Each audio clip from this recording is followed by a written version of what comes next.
The Ukrainian An-178 aircraft, equipped with jet engines, will soon be used by the National Police of Peru. It plans to buy one plane as a test model. The real aircraft is still being assembled at the state-owned enterprise. Engineers say it takes 18 months to build this kind of aircraft. The cargo aeroplane can fly at the altitude of up to 12,000 meters and has the range of 5,000 kilometers.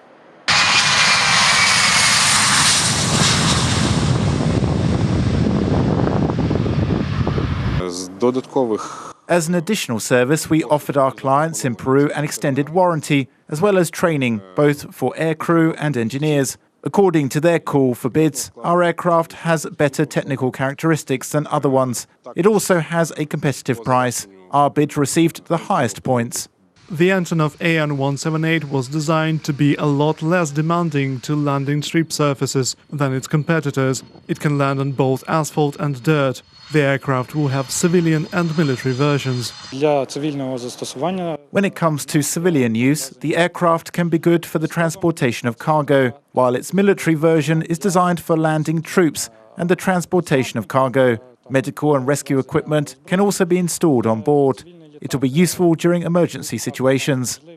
Antonov's latest model was designed not to use any Russian-made parts. As per the company's new policy, all the suppliers involved in the project are based in Ukraine or in the West. Antonov is now looking to expand its customer base.